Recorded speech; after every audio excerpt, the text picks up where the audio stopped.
நல்லால் வாழ்க, இமைப்பொழுதும் என்னென்றும் நீங்காதான் தாழ்வாழ்க.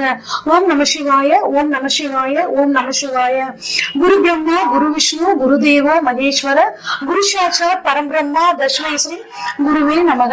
அனைவருக்கும் இனிய தமிழ் புத்தாண்டு நல்வாழ்த்துக்கள். தமிழ் வருடமானது குரோதி வருடம். இந்த வருடம் பாத்தீங்கன்னா தமிழுக்கு குரோதி வருடம் அப்படின்னு சொல்லுவோம். இந்த தமிழ் புத்தாண்டானது ஆங்கிலத்துக்கு ஏப்ரல் 14 ஞாயிற்றுக்கிழமை பிறக்குதுங்க. பிறக்கக்கூடிய நட்சத்திரம் அப்படின்னு பார்த்தோம்னா திருவாதிரை நட்சத்திரத்திலையும் மிக அருமையான முருகனுக்கு உகந்த சஷ்டி திதியிலையும் இந்த தமிழ் வருடம் பிறக்க போகுதுங்க. இது அற்புதமான வருடம். இந்த வருடம் பிறக்கும் போது கிரக சஞ்சாரங்கள் எப்படி இருக்கு அப்படின்னு சொல்லி பார்ப்போம். மேஷத்துல சூரியன் குருவும் இருக்காங்க, மிதுனத்துல சந்திரன், அடுத்து கன்னியில கேது, கும்பத்துல செவ்வாய் சனி, மீனத்துல 3 கிரகங்கள் ராகு புதன் சுக்கிரன். இதுதான் பாத்தீங்கன்னா இந்த வருடம் பிறக்கும் போது இருக்கக்கூடிய கிரக அமைப்பு. இந்த வருஷம் பாத்தீங்கன்னா குரு பயிற்சி அப்படிங்கிறது இருக்குங்க. எப்ப திருக்கணிதப்படி அப்படின்னு சொல்லி பார்த்தோம்னா குரு 30/4/2024 அன்னைக்கு சித்திரை 17 மேஷத்துல இருந்து ரிஷபத்துக்கு பயிற்சி ஆகிறார். அது மட்டும் இல்லாம இந்த தமிழ் வருடத்துல பங்குனி மாதம் 14 சனி பயிற்சி இருக்குங்க. சனி கும்பத்துல இருந்து மீன ராசிக்கு பயிற்சி ஆகக்கூடிய அமைப்பு. அது மட்டும் இல்லாம இந்த வருடம் பங்குனி மாதம் 14 ஒரு விசேஷமான ஒரு நாள்ங்க. ஏன் அப்படின்னா 6 கிரக சேர்க்கை அந்த நாள்ல நிகழ போகுது. என்னென்ன கிரகங்கள் அப்படின்னு பார்த்தோம்னா சூரியன், சந்திரன், புதன், சுக்கிரன், சனி, ராகு அப்படின்னா பாத்தீங்கன்னா 6 கிரகங்கள் இந்த நாள்ல ஒரே ராசி மீன ராசியில நிகழ போகுதுங்க. இந்த மாதிரி அமைப்பு மறுபடியும் 2070 தான் நடக்க போகுது. 1962 பாத்தீங்கன்னா 8 கிரகங்கள் ஒரே ராசியில இருந்துச்சு. அதுக்கப்புறம் இப்ப நமக்கு இந்த வருடம் பாத்தீங்கன்னா இந்த வருடத்துல பங்குனி மாதத்துல 6 கிரக சேர்க்கைகள் நிகழ போகுதுங்க. இதனால நிறைய உலகத்துல நிறைய மாற்றங்கள் நிகழக்கூடிய ஒரு அமைப்பா இந்த வருடம் குரோதி வருடம் இருக்க போகுது. இந்த வருடத்துக்கான பொதுவான பலன்கள் என்ன அப்படின்னா வியாபாரத்துல ஒரு நல்ல முன்னேற்றம் இருக்குங்க. கல்வித்துறையில புதிய புதிய சீர்திருத்தங்கள் வரப்போகுது. பத்திரிகை துறையில இருக்கவங்களுக்கு ரொம்பவே நல்லா இருக்கும். பதிப்பகத்துல இருந்தவங்களுக்கு இந்த வருடம் செழிப்பாக இருக்கும். ஏன் அப்படின்னா நிறைய பேர் புத்தகங்கள் படிக்க ஆரம்பிப்பாங்க. அதனால புத்தகத்துறை பத்திரிகை துறை ரொம்ப நல்லா இருக்குங்க. மருத்துவத்துறையில புதிய புதிய கண்டுபிடிப்புகள் நல்லா இருக்கும். வானியல் ஆய்வு அதாவது அஸ்ட்ரானமி ஃபீல்ட்ல ரொம்பவே இந்த வருடம் நல்லா இருக்கும். இந்தியாவுக்கு பாத்தீங்கன்னா வெளிநாட்டு உதவிகள் நிறைய கிடைக்கும். ஆடி மாதம் 3ஆம் தேதியிலிருந்து ஐப்பசி மாதம் 12ஆம் தேதி வரைக்கும் ஒரு நல்ல மழைப்பொழிவு இருக்குங்க. கலைத்துறையினருக்கு நன்மை. கலைத்துறையிலிருந்து ஒருத்தர் அரசியலுக்கு வர்றதுக்கான வாய்ப்புகள் இந்த வருடம் நல்லாவே இருக்கு. பெண்களுக்கு ஒரு நல்ல முன்னேற்றமான வருடம். ஐப்பசி மாதம் 20ஆம் தேதியிலிருந்து மார்கழி மாதம் 13ஆம் தேதி வரைக்கும் பெண்கள் தங்களது துறையில் மிகச்சிறந்த சாதனைகளை படைப்பார்கள். இயந்திர உற்பத்தி பாத்தீங்கன்னா அதிகமாகும். பெண் கலைஞர்களுக்கு கலைத்துறையில் இருக்கக்கூடியவர்களுக்கு பாத்தீங்கன்னா பாராட்டுக்கள், விருதுகள் நிறைய கிடைக்கும். ஆஸ்கர் அவார்டு மாதிரியான அவார்டுகள், உயரிய விருதுகள் அவங்களுக்கு கிடைக்கிறதுக்கான வாய்ப்புகள் நிறையவே இருக்குங்க. அடுத்து வெளிநாட்டு பொருள் ஏற்றுமதி இறக்குமதி தொழில் பாத்தீங்கன்னா ரொம்ப நல்லா இருக்கும். மக்கள் கிட்ட கண்ணில கேடு இருக்கிறதுனால மக்கள் கிட்ட தெய்வ பக்தி ஆன்மீக விஷயங்கள்ல பாத்தீங்கன்னா நாட்டம் அதிகமாகும். ஆனா விஷ காய்ச்சல் ராகு மீனத்துல இருக்கிறதுனால விஷ காய்ச்சல் மூலியமாக சில தொந்தரவுகள் வரும். ஆனா அதுக்குரிய மருந்துகள் சரியா கண்டுபிடிக்கப்பட்டு அந்த வியாதிகள்ல இருந்து வெளிவரத்துக்கான ஒரு சூழலும் கிடைக்கும். ஏன்னா மருத்துவத்துறை சூப்பரா இருக்க போகுது. புதிய மாவட்டங்கள் பாத்தீங்கன்னா தமிழ்நாட்டுல பொறுத்த வரைக்கும் நிர்வாக வசதிகளுக்காக பிரிக்கக்கூடிய ஒரு அமைப்புல இருக்குங்க. அடுத்து கம்ப்யூட்டரோட விலை, அதுக்கப்புறம் தொலைத்தொடர்பு சாதனங்களோட விலை கொஞ்சம் உயரும்.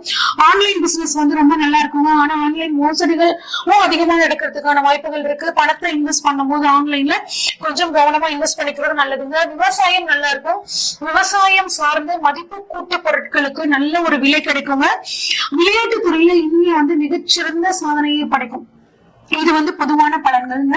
இப்ப நம்ம ஒவ்வொரு ராசிக்கும் பாத்தீங்கன்னா இந்த தமிழ் புத்தாண்டு பலன்கள் எப்படி இருக்கு அப்படின்னு சொல்லி பார்ப்போம். தனுசு ராசிக்காரங்களுக்கு இந்த குரோதி வருட புத்தாண்டு பலன்கள் எப்படி இருக்குன்னு சொல்லி பார்ப்போங்க. உங்களை பொறுத்த வரைக்கும் வந்து பாத்தீங்கன்னா காசு மேல காசு வந்து கொட்டுகிற நேரம் இது அப்படிங்கிற மாதிரியான ஒரு சூழல் வந்து உங்களுக்கு ரொம்ப சூப்பரா இருக்குங்க. இது நாள் வரைக்கும் கடந்த 10 வருஷமாகவே உங்களுக்கு 7.5 சனி தாக்கம், ஏகப்பட்ட பிரச்சனைகள்ங்க. பணத்துல பிரச்சனை, தொழில பிரச்சனை, உத்தியோகத்துல பிரச்சனை, இந்த மாதிரி நிறைய பிரச்சனைகள் இருந்து வந்தது. இப்போ உங்கள் ராசிநாதனான குரு வந்து பாத்தீங்கன்னா 2ஆம் இடத்துக்கு வர, இது வந்து பாத்தீங்கன்னா அற்புதமான அமைப்பு. அதனால நான் சொன்ன காசு பணம் துட்டு வாங்குது, காசு மேல காசு வந்து கொட்டுகிற நேரம் இதுங்கிற மாதிரி உங்களுக்கு பண வரவு நிறைய வழிகள்ல வரும். குறிப்பாக உங்களோட உழைப்பின் மூலியமாகவும் உங்கள் குடும்பத்தின் மூலியமாகவும் உங்களுக்கு பண வரவு ரொம்ப சூப்பரா இருக்க போகுதுங்க. அதே மாதிரி திருமணம் ஆகாதவர்களுக்கு திருமண பாக்கியம் கிடைக்க போகுது. எந்த ஒரு விஷயத்தையும் தீர்க்கமா யோசிச்சு முடிவெடுப்பீங்க. நீண்ட நாட்களாக இருந்து வந்த பிரச்சனை உங்களுக்கு ஒரு முடிவுக்கு வரப்போகுது. தைரியம், தன்னம்பிக்கை அதிகரிக்கும். கொடுத்த வாக்கு காப்பாற்ற முடியலன்னு கவலைப்பட்டு இருந்த இந்த தனுசு ராசிக்காரங்க கட்டாயம் கொடுத்த வாக்க காப்பாற்றக்கூடிய ஒரு அற்புதமான அமைப்பு இந்த வருடம் உங்களுக்கு இருக்குங்க. மனக்கவலை வந்து உங்களுக்கு நீங்க போகுது. உடன் பிறந்தவர்கள்ட்ட மட்டும் கொஞ்சம் விட்டு கொடுத்து போனீங்கன்னா குடும்பத்துல மகிழ்ச்சியும் மன சந்தோஷமும் உங்களுக்கு ஏற்படுங்க. படிக்கக்கூடிய மாணவர்களுக்கு ஒரு நல்ல முன்னேற்றம் கிடைக்க போகுது. படிப்புல நல்ல மதிப்பெண்கள் வாங்க போறீங்க. முன்னோர்களோட ஆசீர்வாதம், வயதானவர்களோட ஆசீர்வாதம் உங்களுக்கு கட்டாயம் கிடைக்க போகுது. அதன் மூலியமாக இந்த வருடம் மிகச்சிறந்த வருடமாக உங்களுக்கு இருக்க போகுதுங்க. ஆன்மீக நாட்டம் வந்து பாத்தீங்கன்னா உங்களுக்கு அதிகரிக்கக்கூடிய அமைப்பு இருக்கு. சரிங்க, உங்களுக்கு பணவரவு எப்படி இருக்கும் அப்படின்னு கேட்டீங்கன்னா, குரு 2ஆம் இடத்துல பாக்குறதுனால கட்டாயம் பணவரவு இருக்குங்க. ப்ரமோஷன் மூலியமாக ஒரு பணவரவு. கடன் ரொம்ப நாளா ஒருத்திட்ட பணம் கொடுத்துங்க, அவர்கிட்ட கொடுத்து 10 வருஷம் ஆச்சுங்க, 7 வருஷம் ஆச்சுங்க, திரும்ப அந்த பணமே வரமாட்டேங்குதுங்க அப்படின்னு கவலைப்பட்டு இருக்கிறவங்களுக்கு இந்த வருடம் அந்த பணம் வரக்கூடிய அமைப்பு ரொம்பவே நல்லா இருக்குங்க. இன்சூரன்ஸ் மூலியமாகவும் உங்களுக்கு பணவரவு கிடைக்க போகுது. கோர்ட் கேஸ், பினான்சியல் கேஸ் ஏதாவது நடந்துட்டு இருந்துச்சுன்னா அதுவும் உங்களுக்கு சாதகமாக முடிஞ்சு கட்டாயம் உங்களுக்கு பணவரவு கிடைக்கும். கடந்த 7.5 வருஷத்துல 7.5 சனி காலத்துல நிறைய தனுசு ராசிக்காரங்க பாத்தீங்கன்னா பினான்சியல் சம்பந்தப்பட்ட கேஸ்ல மாட்டிருப்பாங்க.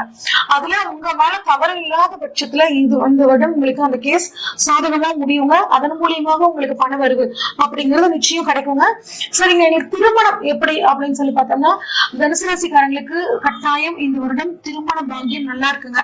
எனக்கு 30 வயசு ஆயிடுச்சுங்க, நானும் கடந்த 7 வருஷமா 8 வருஷமா பொண்ணு பார்த்துட்டு இருக்கேன், 7.5 சனி காலத்துல இருந்தே பாக்குறேங்க, எனக்கு அமையவே இல்லைங்க நினைச்சிட்டு இருக்கிறவங்களுக்கு இந்த வருடம் உங்களுக்கு கட்டாயம் குருவோட அருளால குடும்பத்தில் ஒரு சேர்க்கை அப்படிங்கிற மாதிரியான டைம் உங்களுக்கு இருக்கு. அதனால நிச்சயம் திருமணம் நடக்கக்கூடிய அமைப்பு சூப்பரா இருக்குங்க. அதே மாதிரி வாழ்க்கை துணை மூலியமாக திடீர் அதிர்ஷ்டம், எங்களுக்கு ஏற்கனவே கல்யாணம் ஆயிடுச்சு இருக்கவங்களுக்கு வாழ்க்கை துணை மூலியமாக திடீர் அதிர்ஷ்ட வாய்ப்புகள், அதன் மூலியமாக பண வரவு கிடைக்க போகுதுங்க. ஏன் அது மட்டும் இல்லாம 7ஆம் அதிபதி வந்து புதன் 4ஆம் இடத்துல இருக்கிறது மனைவியின் மூலியமாக சொத்து சேர்க்கை, வாகன சேர்க்கை அப்படிங்கிற ஒரு அமைப்பு கொடுக்குதுங்க. அது மட்டும் இல்லாம உங்க மனைவி பேர்ல, உங்க வாழ்க்கை துணை பேர்ல நீங்க வீடு கட்டக்கூடிய அமைப்பு இந்த வருடம் உங்களுக்கு ரொம்பவே நல்லா இருக்குங்க. ஆனா கணவன் மனைவி கொஞ்சம் விட்டு கொடுத்து அனுசரிச்சு போனீங்க அப்படின்னா இந்த வருடம் ரொம்பவே நல்லா இருக்கும்.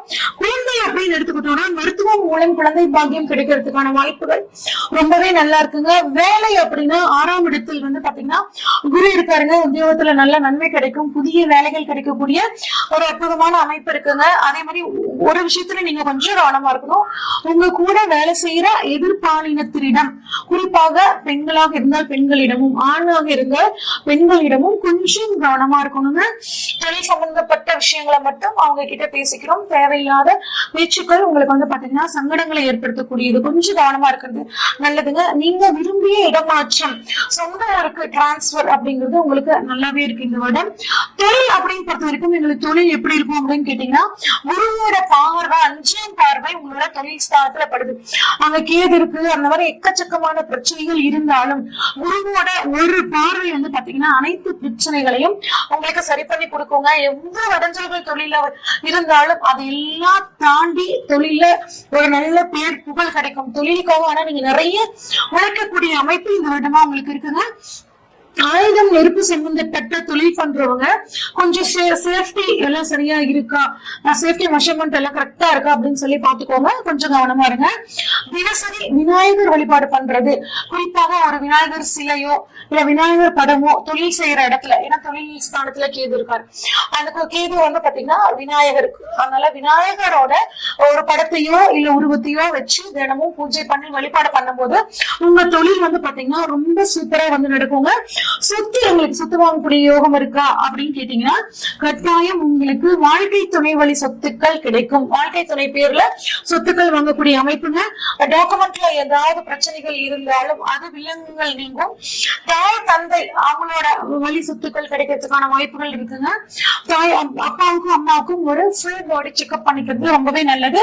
பெண்களுக்கு எப்படி இருக்கும், அந்த தனுசு ராசிக்கார பெண்களுக்கு எப்படி இருக்கும் அப்படின்னு பார்த்தோம்னா வாழ்க்கை துணைக்கிட்ட எந்த ஒரு விஷயத்தையும் கலந்து ஆலோசிச்சு செயல்படுறது நல்லதுங்க. முடிஞ்ச வரைக்கும் வாழ்க்கை துணைக்கிட்ட எந்த விஷயத்தையும் மறைக்காதுங்க. இறை வழிபாடு நன்மை பயக்கும். கணவன் மனைவி ஒரு நாள்ல உட்கார்ந்து 10 நிமிஷமாவது மனம் விட்டு பேசிக்கிறது ரொம்ப நல்லதுங்க. குழந்தைகள் உங்களுக்கு மனசுக்கு பிடிச்ச மாதிரி மன சந்தோஷத்தை கொடுக்கிற மாதிரியான ஒரு அமைப்புல இருக்காங்க. குழந்தைகளால் நன்மை பேர் புகழ் உங்களுக்கு வந்து கிடைக்க போகுதுங்க. சேமிப்பு உங்களுக்கு கை கொடுக்கும். நீங்க ஏற்கனவே வச்சிருந்த சேமிப்பு ஒரு சீட் போட்டிருந்தீங்கன்னா அது இப்ப உங்களுக்கு நகை வாங்கக்கூடிய யோகம், அந்த மாதிரியான யோகத்தை வந்து கொடுக்க போகுதுங்க. உடல் ஆரோக்கியத்தை பொறுத்த வரைக்கும் ரத்தத்தை அதிகரிக்கக்கூடிய உணவு முறைகளை எடுத்துக்கிறது ரொம்பவே நல்லதுங்க. கிச்சன்ல வந்துட்டு நீங்க நிறைய சத்தான உணவுகளை எடுத்துக்கிறதும் ரொம்ப நல்ல விஷயம். உங்களுக்கான பரிகாரம் அப்படின்னு சொல்லி பார்த்தோம்னா எள்ளு துவரை தானம் உங்களுக்கு மிகச்சிறந்த நன்மையை கொடுக்குங்க. முருகன் வழிபாடும் விநாயகர் வழிபாடும் குறிப்பாக சதுர்த்தி வழிபாடு உங்களுக்கு எல்லா விதமான வளங்களையும் கொடுக்கும். இதுவரைக்கும் நம்ம பார்த்த அனைத்துமே வந்து பாத்தீங்கன்னா பொதுவான பலன்கள் தாங்க. உங்களோட சுய ஜாதகத்துல கிரகங்கள் எங்க இருக்காங்க, குறிப்பா வருடக்கோள்களான குரு ராகு கேதுக்கள் எங்க இருக்காங்க, இதையும் கோச்சாரத்துல இருக்கக்கூடிய கிரக அமைப்பையும் வச்சு பார்க்கும் போது துல்லியமான பலன்களை எடுக்க முடியுங்க. உங்களோட ஜாதகத்தை இப்ப என்ன பலன்கள் நடக்குதுன்னு நீங்க தெளிவா தெரிஞ்சுக்கணும் அப்படின்னா ஸ்கிரீன்ல தெரியற வாட்ஸ்அப் நம்பருக்கு உங்களோட ஜாதகத்தை அனுப்பிச்சு வைங்க. ஃபுல்லா உங்களோட ஜாதகத்தை ப்ரெடிக்ட் பண்ணிட்டு உங்களுக்கான கைடன்ஸை கொடுக்குறேங்க. நன்றி, வணக்கம்.